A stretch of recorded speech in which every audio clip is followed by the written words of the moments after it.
कहानियां सुनना और सुनाना किसे अच्छा नहीं लगता। मैं एक अध्यापिका हूँ और बहुत बार कक्षा में बच्चों को पढ़ाते समय अगर एक कठिन बात समझानी है तो उसे सरल करने के लिए उदाहरणों का उपयोग करती हूँ। यीशु भी एक मास्टर स्टोरी टेलर थे। वो अनेक दृष्टांतों के द्वारा परमेश्वर के राज्य के सत्यों को लोगों की ओर पहुंचाना चाहते थे। यीशु जो कहानियां सिखाते थे वो बहुत ही अलग थे। वो बाकी कहानियों की तरह, उदाहरणों की तरह नहीं थे। उन्हें हम दृष्टांत या पैराबल्स कहे जाते हैं। पैराबल्स का मूल यूनानी शब्द पैराबलो होता है और पैराबलो का अर्थ होता है टू कीप अलोंग साइड। एक वस्तु के साइड में, बाजू में हम एक दूसरी बात को पैरेलल रख रहे हैं, उसे हम पैराबल्स कहते हैं। एक आत्मिक सत्य को सिखाने के लिए भौमिक जीवन में से कोई उदाहरण लेकर उसको उसके बाजू में रखकर समझाने की चेष्टा को हम दृष्टांत कहते हैं। और यीशु अनेक दृष्टांतों का उन्होंने उपयोग किया। इस श्रृंखला में हम यीशु के द्वारा सिखाए गए दृष्टांतों के अंदर के भेदों को सीखने की चेष्टा करेंगे। प्रभु यीशु के विषय में हम जानते हैं कि जब वो 30 साल के हुए थे, उस समय उन्होंने अपनी मिनिस्ट्री सेवकाई का आरंभ किया। और जब उन्होंने अपनी मिनिस्ट्री का आरंभ किया तो वो बहुत ही सरल भाषा में लोगों से परमेश्वर के सत्यों को सिखाते थे। उदाहरण के लिए यीशु ने लोगों को सिखाया किस प्रकार दान धर्म करना चाहिए, किस प्रकार प्रार्थना करनी चाहिए, किस प्रकार उपवास करना चाहिए इत्यादि अनेक बात बहुत ही सरल सीधे भाषा में यीशु सिखाते थे। लेकिन यीशु की मिनिस्ट्री में एक समय आया, उन्होंने सीधी सरल भाषा में सिखाना बंद किया और उन्होंने दृष्टांतों का उपयोग किया। ये उनकी मिनिस्ट्री का एक मेजर शिफ्ट था, एक चेंज आया था। और यीशु के शिष्य उनके पास आकर उनसे पूछते हैं, आप लोगों से दृष्टांतों में क्यों बात करते हैं? और उसका उत्तर बहुत ही दिलचस्प था और उस विषय में आज हम चर्चा करने जा रहे हैं। प्रायः 3 सुसमाचारों में, मत्ती, मरकुस और लूकोस, इन 3 सुसमाचारों में यीशु के दृष्टांतों का वर्णन किया गया है। आज हम मत्ती रचित सुसमाचार उसके 13वें अध्याय की ओर अपना ध्यान केंद्रित करेंगे। मत्ती 13 के 10 में यीशु के शिष्य जब उनसे आकर ये पूछते हैं कि वो क्यों दृष्टांतों में लोगों से अभी बात कर रहे हैं और व्यक्त रीति से नहीं बोल रहे हैं, तो यीशु का उत्तर कुछ इस प्रकार था। मत्ती रचित सुसमाचार 13 का 11। आइए हम इस वचन को पढ़ें। उसने उनको उत्तर दिया कि तुमको स्वर्ग के राज्य के भेदों की समझ दी गई है, पर उनको नहीं। अगर हम इस वचन की ओर ध्यान दें तो हम 2 प्रकार के श्रोताओं को देख रहे हैं। यीशु ने अपने ऑडियंस को 2 भाग में विभाजित किया, उनको और तुमको। उनको का तात्पर्य उन लोगों से है जिन्होंने यीशु के राजत्व को नहीं स्वीकार किया, और तुमको उस शब्द का तात्पर्य शिष्यों से था और उन व्यक्तियों से था जो परमेश्वर के राज्य में अपना जीवन जिन्होंने समर्पित किया। अब यीशु अपने शिष्यों से कह रहे हैं, मैं परमेश्वर के राज्य के भेदों के बारे में इन दृष्टांतों से आपसे बात करना चाहता हूँ। अब ये बहुत ही इंटरेस्टिंग बात है कि बाकी सारे सुसमाचार लेखकों से थोड़ा अलग मत्ती रचित सुसमाचार में हम देखते हैं। मत्ती रचित सुसमाचार इसलिए लिखा गया था कि यहूदी लोग पहचाने कि यीशु ही मसीहा है, यीशु ही उनके राजा है।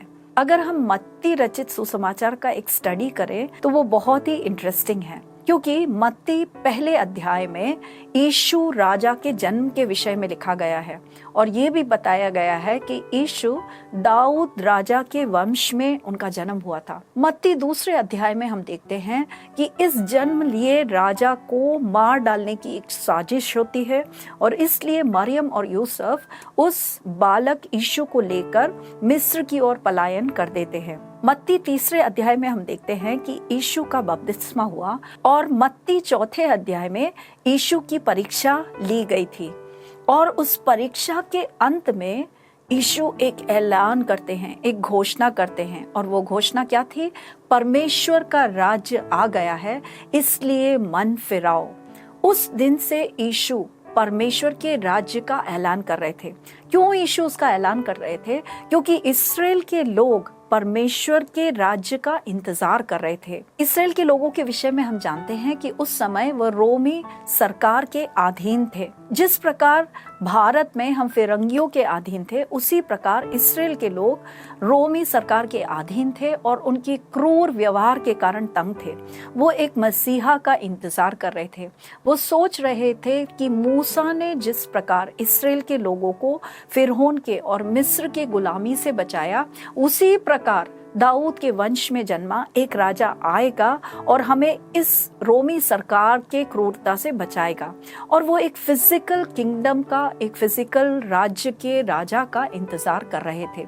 लेकिन यीशु जब आकर ऐलान करते हैं कि मैं राजा हूं और मेरा राजत्व आ गया है, तो इन लोगों ने यथार्थ में यीशु का विश्वास नहीं किया।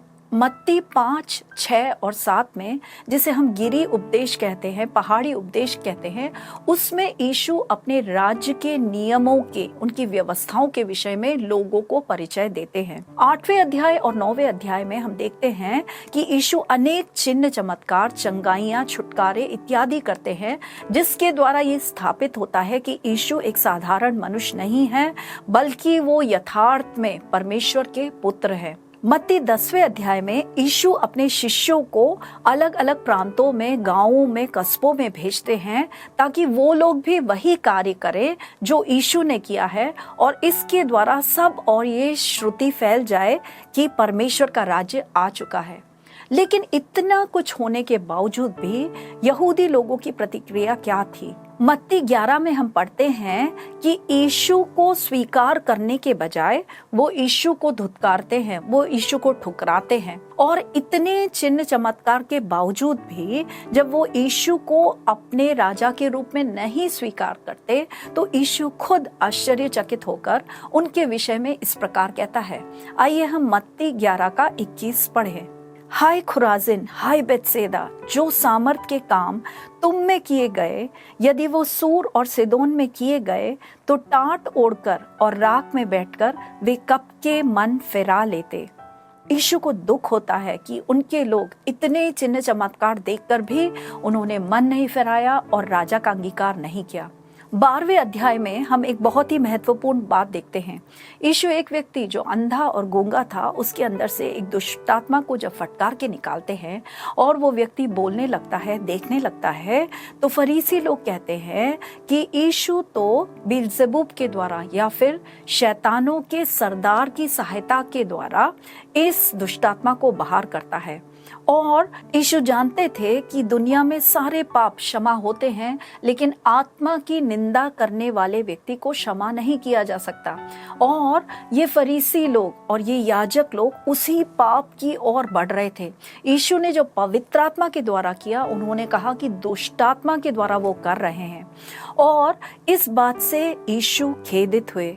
यीशु इस्राएल के लोगों के बारे में एक दृष्टांत कहते हैं कि जब एक दुष्टात्मा एक व्यक्ति के अंदर से निकलकर जाती है और उसका घर बिल्कुल साफ सुथरा हो जाता है, तो ये दुष्टात्मा चारों ओर भटकती है और वो अपने पुराने घर में लौटने के लिए अपने साथ 7 और दुष्टात्माओं को लेकर आती है, और इस व्यक्ति की अभी की स्थिति पुरानी स्थिति से भी बदतर हो जाती है। ये इस्राएल के लोगों को एक वार्निंग के रूप में, चेतावनी के रूप में परमेश्वर प्रभु यीशु बोल रहे थे। इसका कारण क्या था? जब यूहन्ना बपतिस्मा दाता आए, इन लोगों ने अनुताप किया, मन फिराया, लेकिन उनका घर जैसे खाली था। उन्होंने क्योंकि राजा को नहीं स्वीकार किया, उनके अंदर 7 और दुष्टात्माएं जैसे प्रवेश कर रही हैं और परमेश्वर के कार्य को वो टोटली नकार रहे हैं। ऐसी एक स्थिति इस्राएल के लोगों के ऊपर आई और वहां से यीशु की मिनिस्ट्री में एक शिफ्ट देखते हैं। मत्ती 12 के 48 से 50 तक के वचन में यीशु कुछ इस प्रकार कहते हैं। यीशु जब प्रचार कर रहे थे तो कुछ लोग आकर कहते हैं, आपकी माँ और भाई बहन आपका बाहर इंतजार कर रहे हैं। मत्ती 12 का 48 से 50 तक। आइए हम उस वचन को पढ़ें। देखो मेरी माता और मेरे भाई ये हैं, क्योंकि जो कोई मेरे स्वर्गीय पिता की इच्छा पर चले, वही मेरा भाई, वही मेरी बहन और वही मेरी माता है। इसका अर्थ क्या है? एक बहुत बड़ा एक शिफ्ट, एक चेंज आने वाला था। उस समय तक परमेश्वर का ध्यान इसराइल की ओर केंद्रित था। वो उनके चुने हुए लोग थे।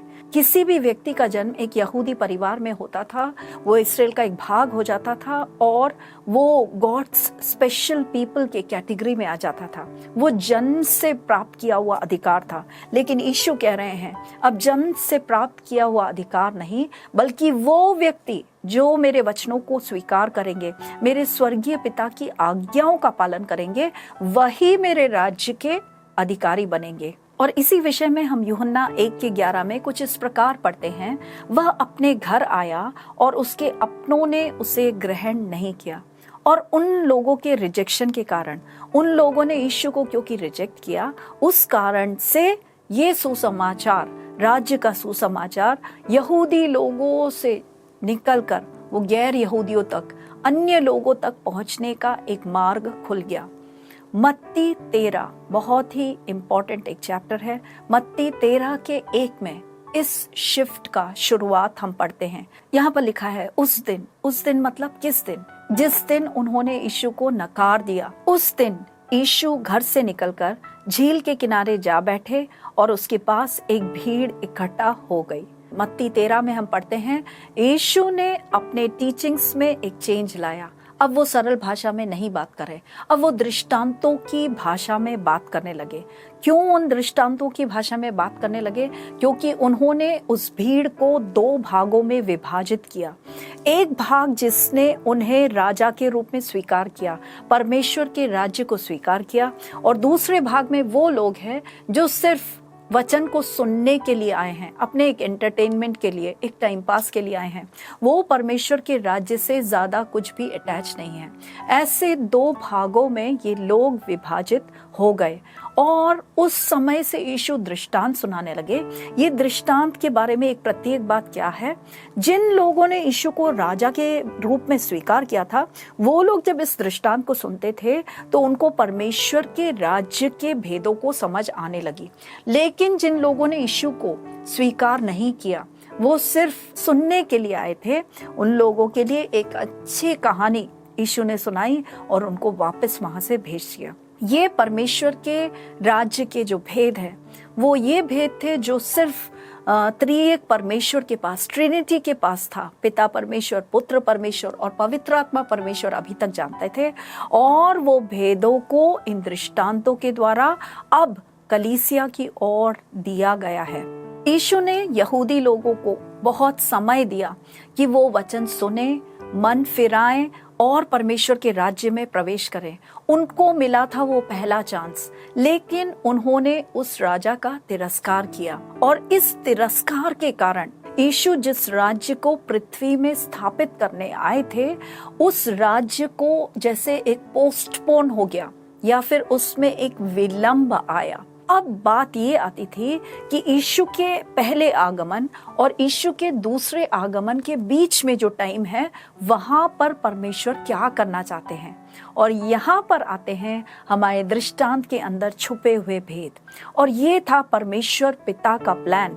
जब ये इस्राएली लोग, यहूदी लोग यीशु को रिजेक्ट करेंगे, यीशु का तिरस्कार करेंगे, तब परमेश्वर का ये सुसमाचार दूसरे एक ग्रुप ऑफ लोगों के पास जाएगा, और ये लोग जब उस वचन को स्वीकार करेंगे, वो कलीसिया के एक भाग बन जाएंगे, और इस कलीसिया के द्वारा परमेश्वर के राज्य को आगे बढ़ाया जाएगा। और जब कलीसिया अपना कार्य पूरा कर लेगी, तब यीशु का दूसरा आगमन आएगा।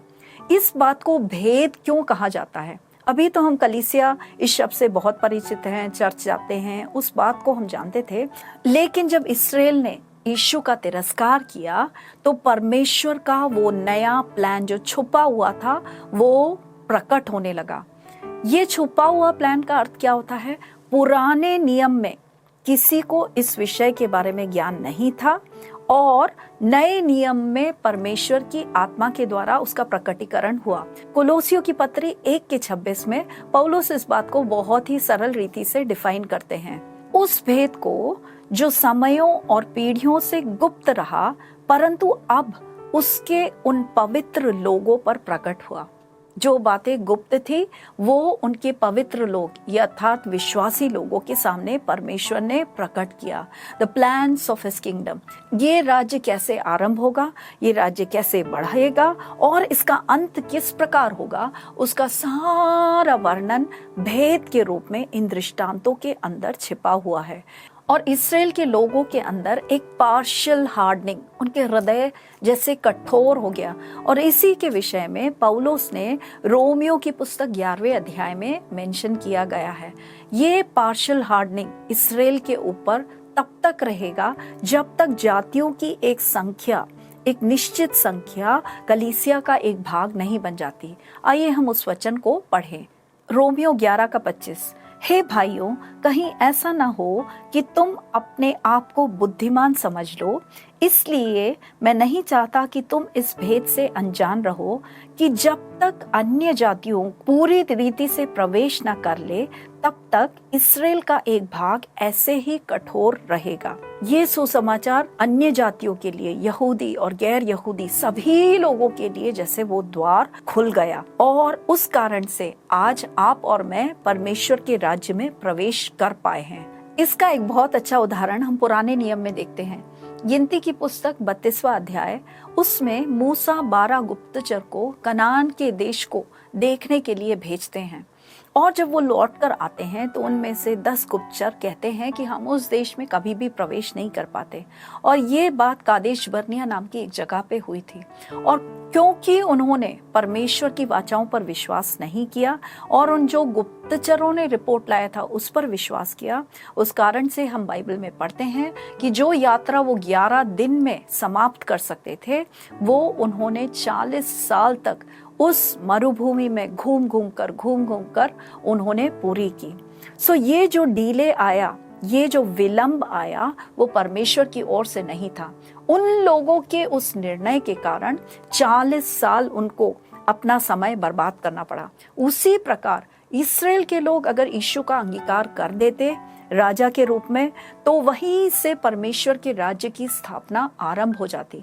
लेकिन क्योंकि उन्होंने रिजेक्ट कर दिया, लगभग 2024 साल बीत गए हैं, उनका रिजेक्शन के कारण वो परमेश्वर के राज्य की पूर्णता को नहीं देख पाए हैं। और इस समय परमेश्वर ने सुसमाचार को जातियों की ओर खोल दिया है और एक निश्चित संख्या गैर यहूदी की, वो जब कलीसिया का भाग बनेगी वहां पर अंत होगा और उस अंत में यीशु का दूसरा आगमन होगा। और जैसा पौलुस ने कहा है, इस्राएल के उस समय के सभी लोग वो अपने मसीहा का अंगीकार करेंगे और उनका उद्धार होगा। और इन्हीं राज्यों के भेदों को सरल भाषा में समझाने के लिए यीशु ने दृष्टांतों का उपयोग किया। हर दृष्टांत के अंदर परमेश्वर के राज्य के एक एक गूढ़ सत्य छिपे हुए हैं और उनको ढूंढ निकालना उतना मुश्किल नहीं है, लेकिन उसका एक रेवलेशन या प्रकाशन पवित्र आत्मा अगर हमें देगी तभी हम उस बातों को समझ पाएंगे। इसलिए हमें हमेशा प्रार्थना करनी चाहिए, परमेश्वर तेरे ज्ञान से मुझे भर दे, प्रकाशन की आत्मा को मुझे दे दे ताकि मैं इन रहस्यों को समझ सकूं। जब हम पैराबल्स को स्टडी करते हैं तो उसका एक मुख्य बात ये होता है कि एक पैराबल में एक प्रधान सत्य की ओर यीशु हमारा ध्यान आकर्षित करना चाहते हैं। उसके सारे कैरेक्टर्स या सारे भागों को हमें डिसेक्ट करके स्टडी करने का जरूरत नहीं है। एक पैराबल के अंदर एक सत्य, और ऐसे बहुत सारे दृष्टांत हैं जिसको यीशु ने खुद एक्सप्लेन किया है, उन्होंने खुद उसका विवरण दिया है और इसलिए उसका स्टडी और भी इंटरेस्टिंग हो जाता है। और मत्ती 13वें अध्याय में हम देखते हैं कि यीशु को दुख लगता है कि इन इस्राएल के लोगों ने, यहूदियों ने यीशु को जो रिजेक्ट किया है वो पहले से ही भविष्यवाणी यशायाह नबी ने की थी। उनके विषय में यशायाह की भविष्यवाणी पूरी होती है कि तुम कानों से तो सुनोगे पर समझोगे नहीं, और आंखों से तो देखोगे पर तुम्हें न सूझेगा। इसका अर्थ क्या है? जिन लोगों ने यीशु को रिजेक्ट किया, एक समय आएगा जब वो जितना भी सुनेंगे उसको ग्रहण नहीं कर पाएंगे। अपने फिजिकल कानों से तो वो लोग सुन रहे हैं लेकिन आत्मिक बातों को वो ग्रहण नहीं कर पा रहे हैं। इसलिए ये बहुत ही महत्वपूर्ण है कि हमारा हृदय परमेश्वर की ओर इंक्लाइंड रहे, हमारा हृदय कभी कठोर ना हो। हमेशा परमेश्वर की कृपा दृष्टि हमारे ऊपर नहीं होगी। नूह के समय में हम देखते हैं कि जब वो जहाज का निर्माण कर रहा था, एक समय तक 120 वर्षों तक परमेश्वर ने उन लोगों को आह्वान किया, अनुताप करने का एक अवसर आया, लेकिन क्योंकि उन्होंने नहीं सुना, एक समय आया कि वो द्वार बंद हो गया और फिर उनके खटखटाने पर भी वो खोला नहीं गया, क्योंकि परमेश्वर ने खुद उस द्वार को बंद कर दिया था। उसी प्रकार परमेश्वर जब वचन भेजते हैं तो उनका इच्छा है कि हम अनुताप करें, हम मन फिराएं, लेकिन एक समय आएगा जब परमेश्वर वचन भेजना बंद कर देंगे और वो कृपा का दरवाजा जैसे बंद हो जाएगा। उस समय के पश्चात हम उसमें प्रवेश नहीं कर पाएंगे।